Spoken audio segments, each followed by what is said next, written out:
What's up, guys? Welcome back. So today we are actually at a NASCAR Hall of Famer's house, Harold Hardesty. I'm going to be talking to him about his career. It was back in 1950s, 1960s, but he is a NASCAR Hall of Famer. So we're going to kind of tour his house, which is actually more of like a museum with all the cool stuff, and we're going to get his insight on what it was like to drive back when NASCAR first started. So let's get into today's vlog. Okay, guys, so we are here at Harold Hardesty's house slash museum. And he's got all the cool stuff on the wall with all this. How old's this thing? You don't know? 20. Anyway, so got all the cool pictures and all the old classic cars. Old cold beer. So anyway, today, guys, is gonna be an absolutely fun day. It's gonna be a blast.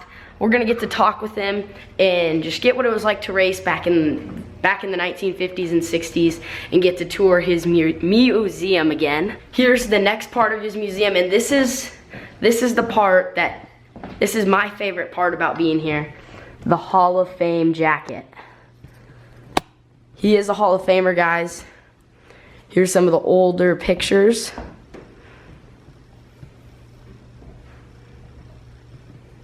Jeff Gordon jacket there. He was number 52.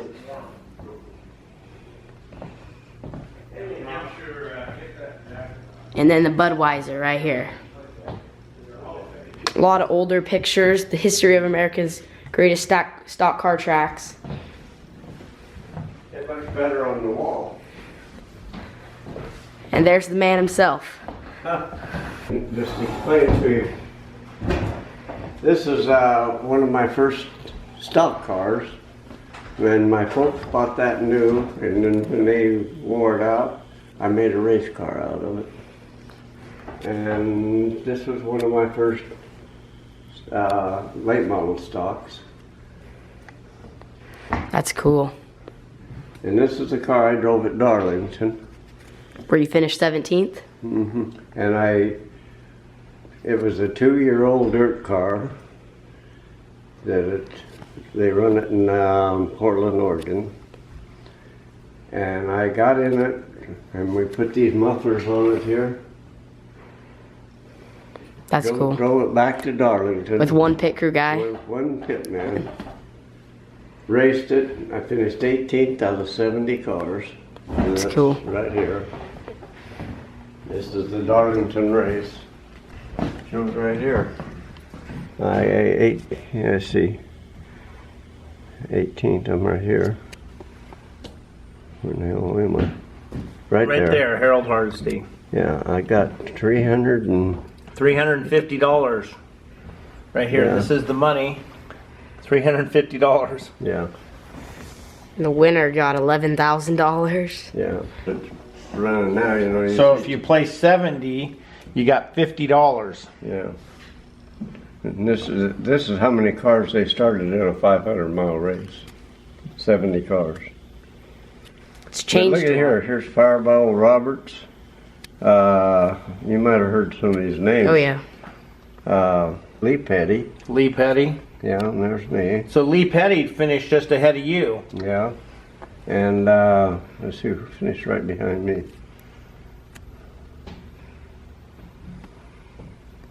But you know, Parnelli Jones, did you ever hear that name? Yeah. He's right down here. Right there's Parnelli Jones. Yeah. Against it all. Now this picture here. Which picture? This picture right here, I pitched. That's Lee Petty. And turn 6 at Riverside. That's cool. And I passed him. And that's Herb Thomas. I outrun him in Merced. And he come over and congratulated me. That's cool.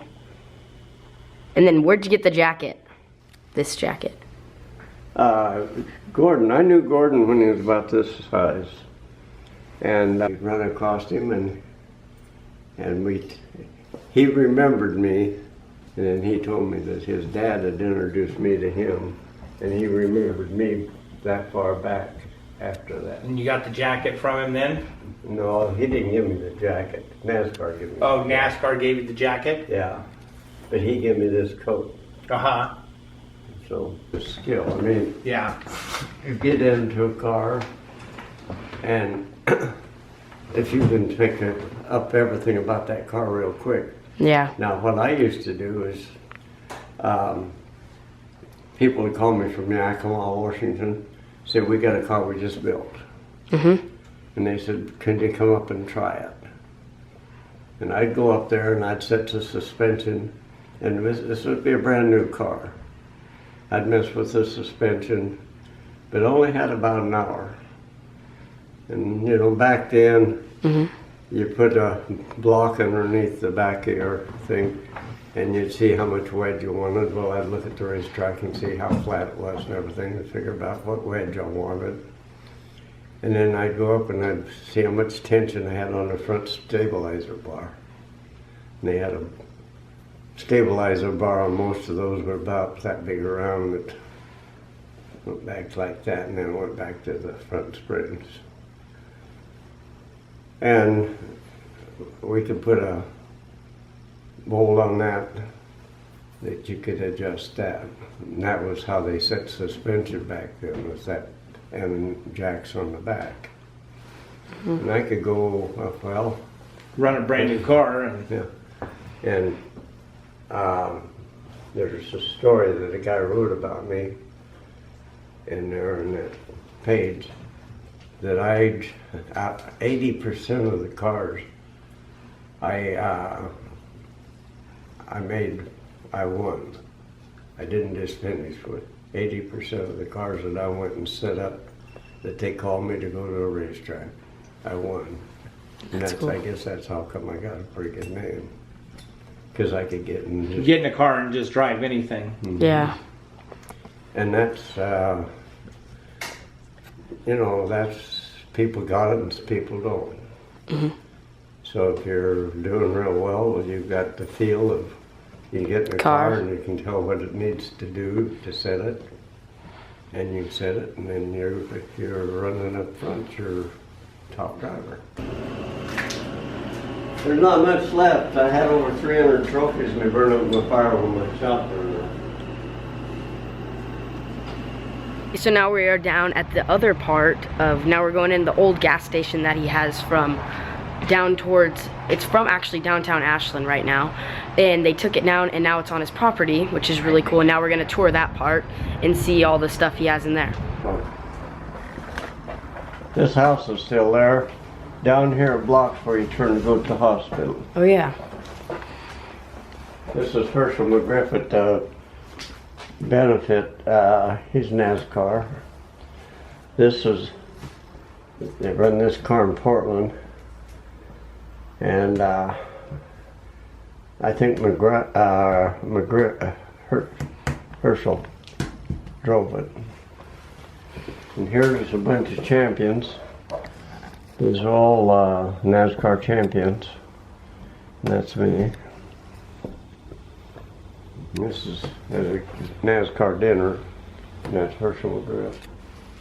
I lost a lot of stuff in my fire.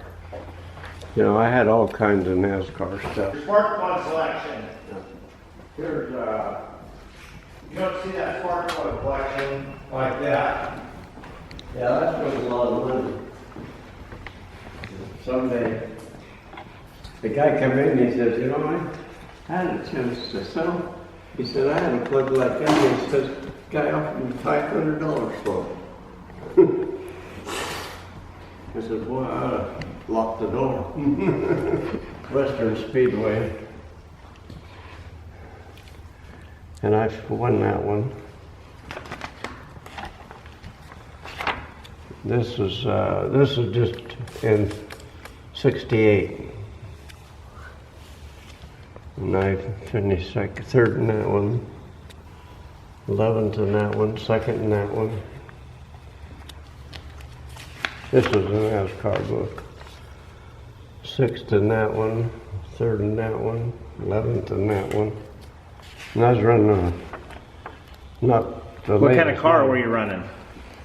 Well, 2-year-old Chevy. 2-year-old Chevy. So it would have been a 60, 65 Chevy? Yeah, something like that. 67, 60. 5 or 6, something like that. There's Thomas out running the Merced. And that's the Oldsmobile I run in early late. And this is what the hell's the name of him? Jack Roush? Ralph, yeah. That's my stepdaughter. Lots of history. Quite a bit. But anyhow, this goes through this book quite a ways.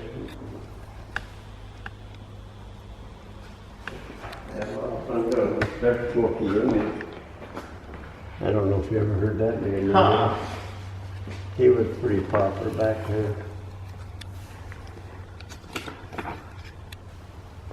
This is he was a NASCAR champion. Ray Elder. Well, you know, It's fun to talk about it. You start remembering stuff. You know, you really do. You start remembering stuff, and you know what makes a driver a good driver, and what you can remember all the people you got to race with, and top people. who were you always racing against that you wanted to beat? Oh, everybody. Everybody? Every time You didn't have one person that you wanted to get? Yeah. You don't go to there to watch, you know.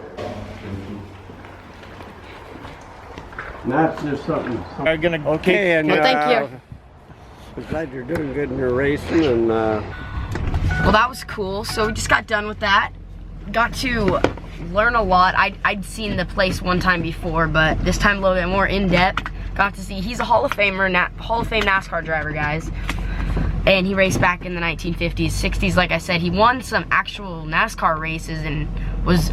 I read up on him a little bit, and it said, you know, how he would go all the way back. He told us the story like he was saying he went back there, drove the car back that he was gonna race, finished 18th Darlington. at Darlington, and then he drove back here in the car with the one pit crew guy, finishing 17th, and made like $350. So that was neat, and it was nice to see him again. So guys, I looked up Harold right now. That's Harold right there, and then this is Harold's car, 52.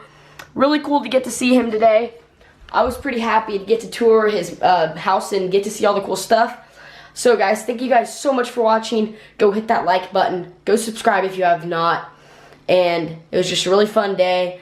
So go comment down below video ideas you guys want me to do. Let me know down in the comment section down below. And don't forget to hit up my Instagram and TC Racing for all updates on when we're going to be racing. And I'll just link all that stuff down below. You just have to go to the description. And I'll see you guys later. Deuces.